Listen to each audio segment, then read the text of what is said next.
Welcome back to Brandon Sports Talk. In today's episode, we have the privilege to interview Shane. How are you doing today, Shane? Doing well, Brandon. How are you doing? Glad to be on Brandon Sports Talk. Thank you. Can you tell us about yourself and how you became the voice of UMO Trojans? Well, it was kind of an interesting story, something I wasn't expecting. In the fall of 1989, as a freshman at Mount Olive College, I was the sports editor for the yearbook, and I went to interview Carl Lancaster, the great legendary Mount Olive coach. And at the conclusion of the interview, he asked me if I wanted to make some money. And at that point, I thought, is he going to ask me to grab a shovel, or lay some concrete or something? But no, he needed a PA announcer for his baseball team, and not tooting my own horn, but as you know, Carl Lancaster was a great spotter of talent, and so I guess he saw in me somebody who liked to talk, and said this guy would make a great PA announcer for my team, and so I spent the next 4 seasons, in the cold, behind the press box, behind the fence, with no press box. But I'll tell you, I saw some great baseball, and I was there for the 1992 team that went to the NAIA World Series. When I first got there, believe it or not, the one of the greatest players the University of Mount Olive has ever seen, pitcher, catcher, Steve Mintz, who is now the pitching coach for the Down East Wood Ducks. He was a player for Mount Olive at that time. That we called him Goose. Amazing. Got drafted by the Dodgers. So I really saw some great talent at that time. And at that time, Mount Olive, even though we were an NAIA school, we played several Division I schools. We took teams like Carolina, East Carolina, Duke, to the limit. We played teams like the Citadel, Farley Dickinson, because back then, teams played. They didn't care about Division I versus Division II NAIA. They just played. But now that would never happen. How did you know you wanted to be the voice of the Trojans? It just kind of happened. As a freshman, our coach asked me to be the PA announcer, and I said I would do it. And at the same time, I got a job at local radio station WGBR, so I got my feet wet, with announcing and working the soundboard. And of course, growing up, I was a baseball guy, a big Yankees fan, and enjoyed more the sounds of the game, the way the umpires would call strikes, and the way the PA announcers and play-by-play announcers would say things. And so I was always fascinated by that. I was always fascinated by commercials, and so when the opportunity came along, I did it in college. I did it when I was a student, and then in the fall of 2005, then Mount Olive College put an ad in the paper and said, "We're looking for PA announcers," and I said, "Well, I can do baseball." And a couple of years, little did we know, we had the nucleus for what would become the national champions in 2008, and so then it's just led to other opportunities doing Wayne County Post 11 baseball, the Division II baseball national championship, and other sports. So it's been amazing, how it's just developed, and evolved into, where it is today. How did it feel when people like Wayne County Post 11 contacted you, knowing that you were the voice of the Trojans? It's interesting you say that. In 2006, I was asked to do the public address for Wayne County Post 11 baseball. And at that time, my father, who did the scoreboard for the University of Mount Olive baseball team for many years. In fact, when he passed away in October of 2016, athletic director Jeff Eisen spearheaded an effort to engrave the microphone at Scarborough Field in his honor. So the microphone at Scarborough Field is in honor of my dad. He was a member of the American Legion, for being a retired Air Force veteran, Vietnam vet. And so we did baseball I PA'd the baseball. They played their games at Scarborough Field in Mount Olive and for several years, and then went on, did some years at Southern Wayne and back to Scarborough Field, and then, of course, now at Goldsboro High School. But it just developed, over the years. It just it's amazing. It's been an amazing run. How did it feel to take over the PA after your dad was on it? Well, he was the scoreboard operator, and so continuing PA without him was tough, because I was always used to seeing him just to my right. He was always right there on my right, and now it's a work, I guess you would say, a work study position for students at the University of Mount Olive. I mean, it's not unusual for me to look over to my right and there'd be a soccer player running the scoreboard, a 19-year-old soccer player running the scoreboard versus a, 68-year-old Vietnam vet who's my dad. You know what I mean? I'm still not used to that. What's some of your favorite things that you say over the PA system? There's several, especially the sound effects. We love to play. I know the baseball players love the sound effect.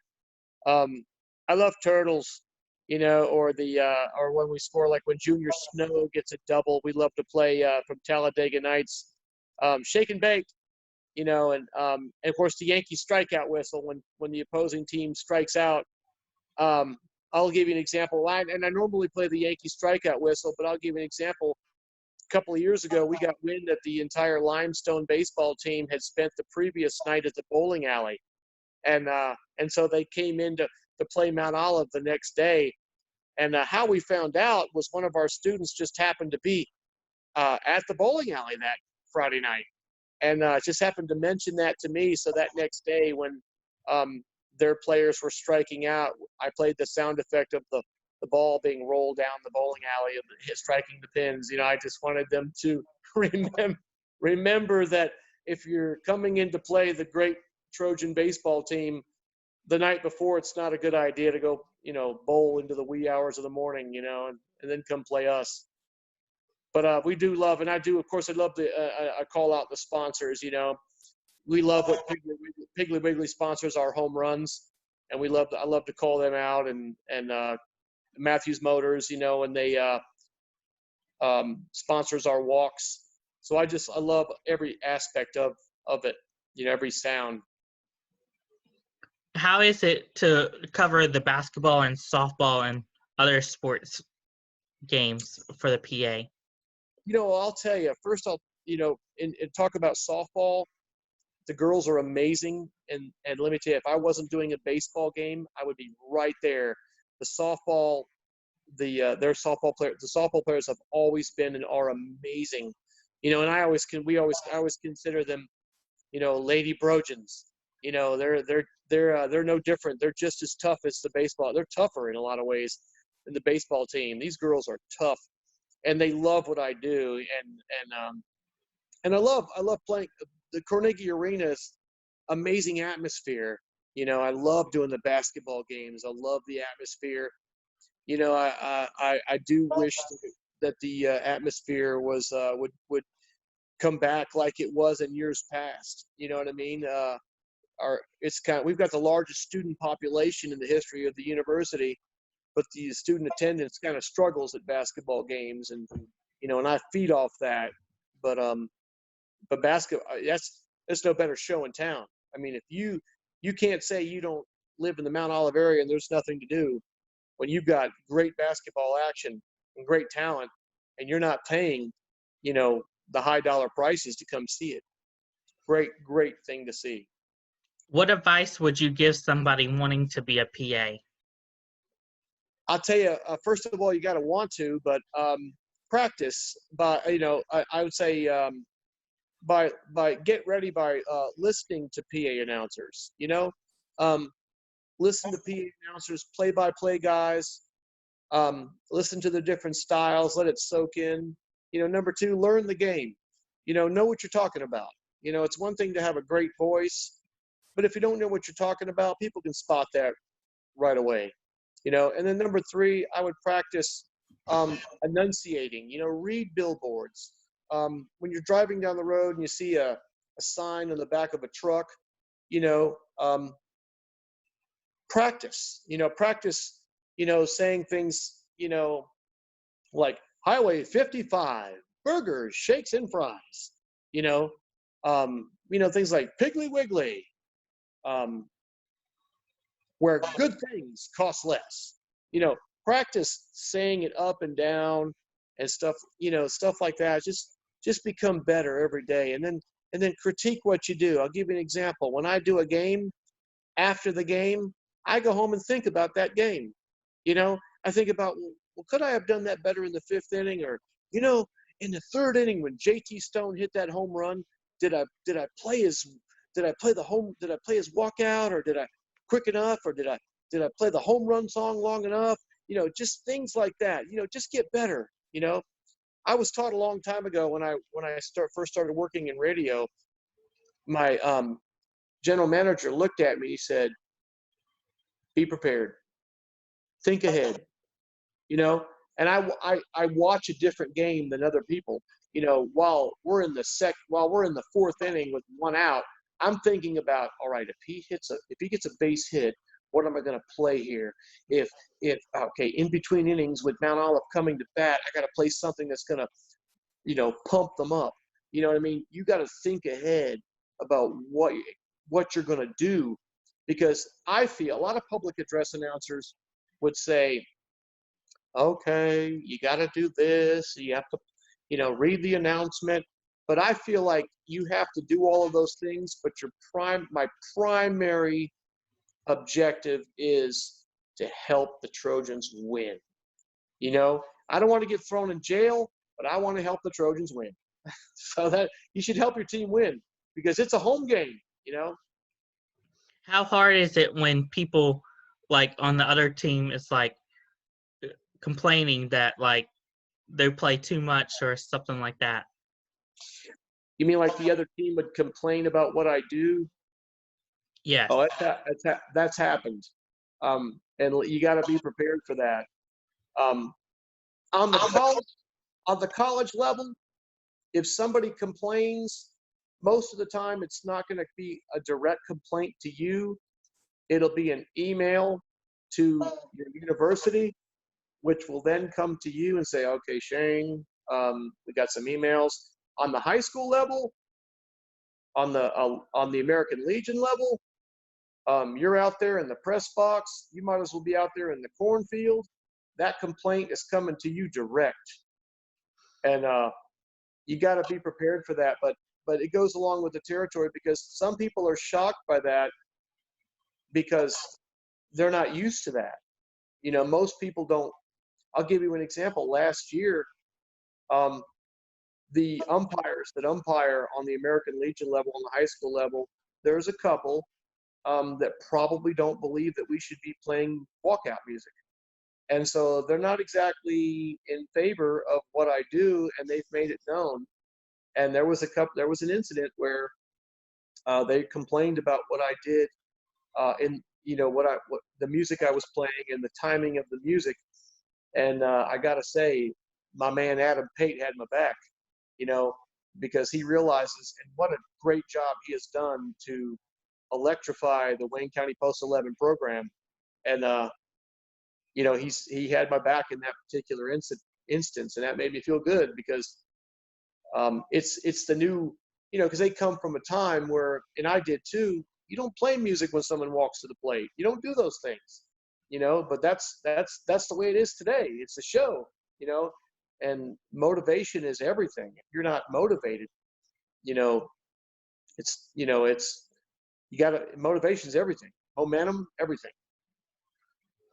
How does it feel when people like Adam have your back when it comes to the PA? Well, I'll tell you, it's amazing, because that doesn't happen. I've done a lot of public address for a lot of teams. And so when someone like Adam does that, I guarantee you, I'm going to give him 200%. I'm going to go out of my way to help him do what he intends to do for that program, which is amazing what he has done for that program. I've followed that program for a long time. And when guys like that, because I'm going to tell you,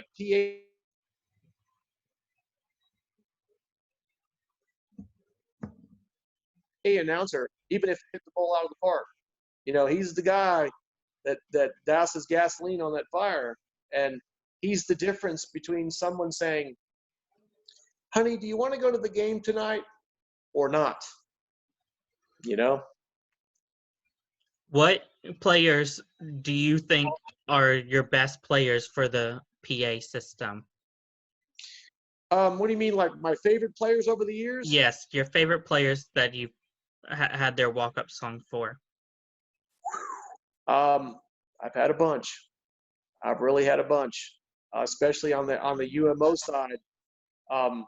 Some of the greatest players that have ever played this game, on UMO, like Eric Lovett, Ricky Surham, Mike Mercurio, Gunnar Tolston, Joe Mason, Junior Snow. I mean, I could name them. Rich Roccabaldo, Anthony, Gino Escalante. I mean, guys that have just Jay Gonzalez. I mean, some of the greatest players that have ever played the game. And then on the mound, people like guys like Carter Capps, and Tommy Lane, and Matt Dillon.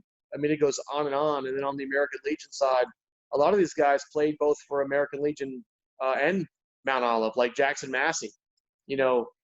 Just great players who continue the tradition of being both a Legion player and a Trojan.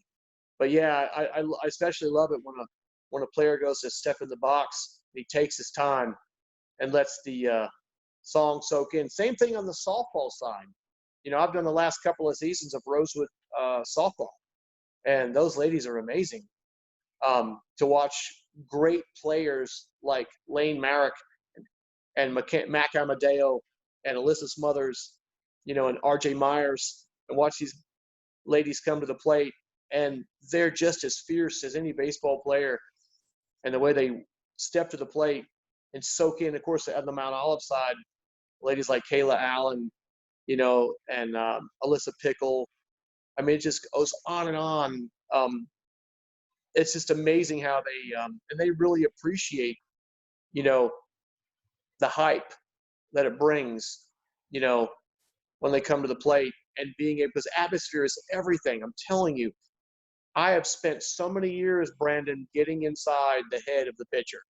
I've got a file designed to get inside the head of the pitcher. And pitching coaches and coaches think they're doing the right thing when they go out to the mound for a mound visit. I'm begging them to go out. I'm begging them to go out. I want them to go out, because at that time I'm going to pour gasoline on that fire. And atmosphere is everything in sports. I do everything I can to help my teams win. What advice would you give your up-and-coming PA announcers? Just, perfect your craft, be better today than you were yesterday. Think about what you did, what you could have done better. Listen to the great announcers. Pick up what they do. And practice reading. Advertisements. Listen to commercials. Most people would say, "I hate commercials," but think about that for a minute. There's no difference in a commercial. There's no difference from a commercial to an announcement at a game. Learn what's important. What are they trying to say? What do clients want you to say? And I've gotten jobs because of PA announcements. I've gotten jobs. I'll give you an example. Great friend of mine, David Carnegie of Carnegie Realty, a great sponsor of American Legion Baseball and the University of Mount Olive and the Mount Olive Hurricanes. By the way, congratulations, David, on Matt is coming to play at Mount Olive. Great player at Southern Wayne and the University, going to be at American Legion Baseball. I got hired at Curtis Media selling radio advertising because my general manager called David and said, Shane listed you down as a reference. And David said, you know what? He said, I sponsor these different venues in Mount Olive, and I just thought I was buying a billboard. But I didn't realize that when I was buying a billboard that I was going to get all of that, which is when you're looking for your next home, call the experts at Carnegie Realty and learn more at WayneCountyHomes.com.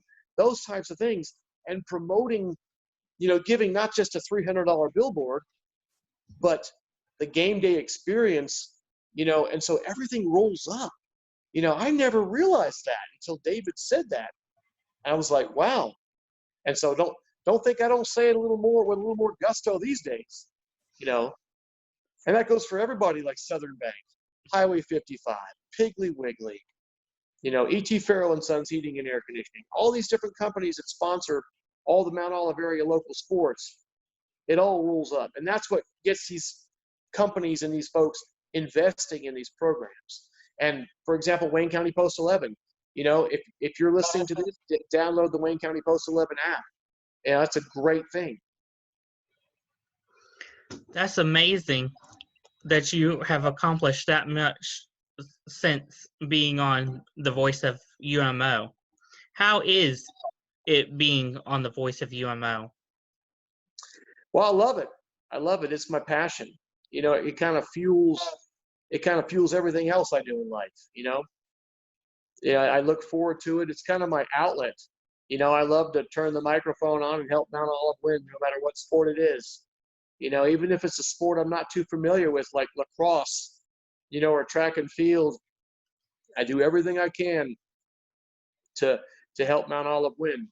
I might not know a lot about lacrosse, but when we score, I want to make it sound like the most important goal in the world. How can you perfect your craft on the PA system? I think the biggest challenge is keeping up with how everything's changing. Keeping up with the latest equipment, because technology is changing so fast. Things I was using to do PA 4 or 5 years ago are obsolete today. Keeping up with the latest music, keeping up with the latest ways that music are, like even what we're doing now. Nobody was doing this a year ago. I mean, it's amazing how all this has just completely changed so quickly. So keeping up with, it's not the same.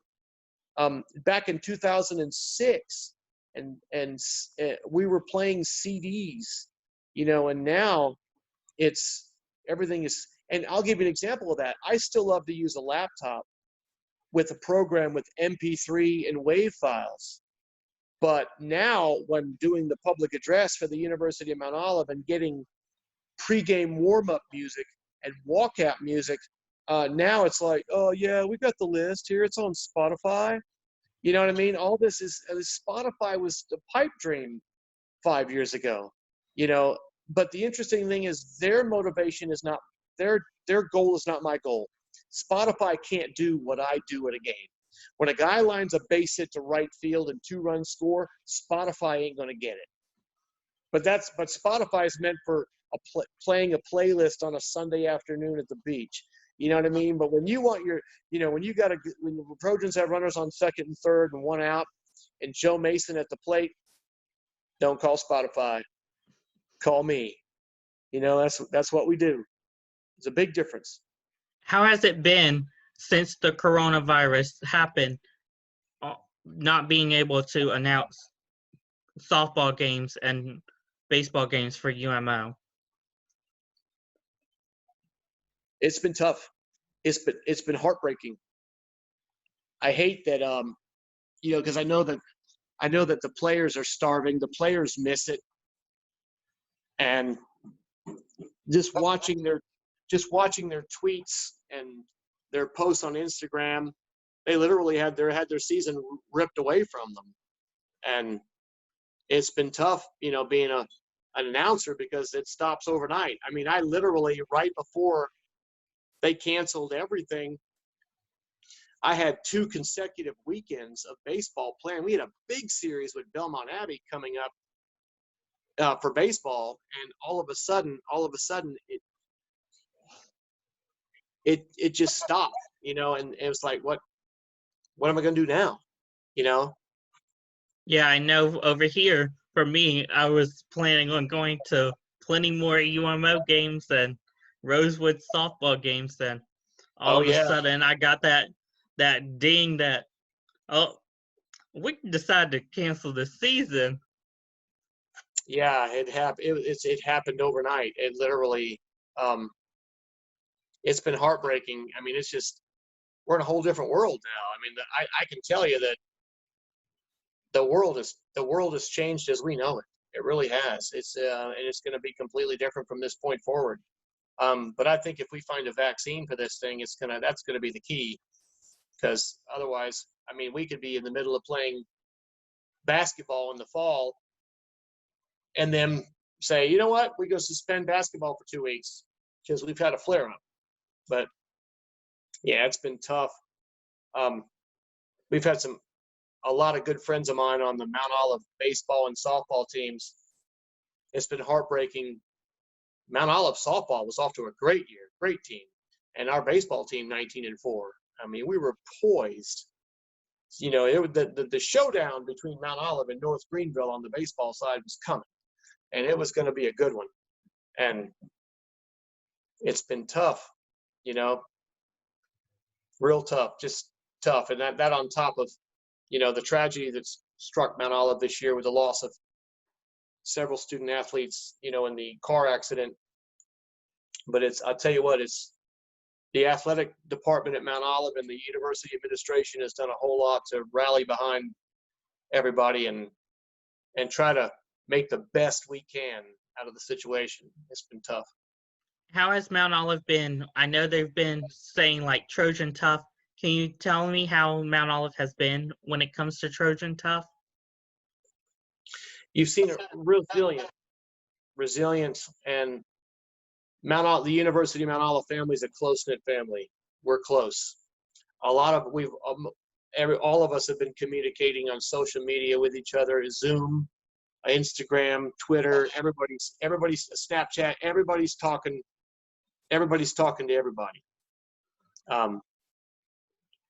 We haven't lost touch, even if it's been a text or an inbox on Twitter or Instagram message or a snap.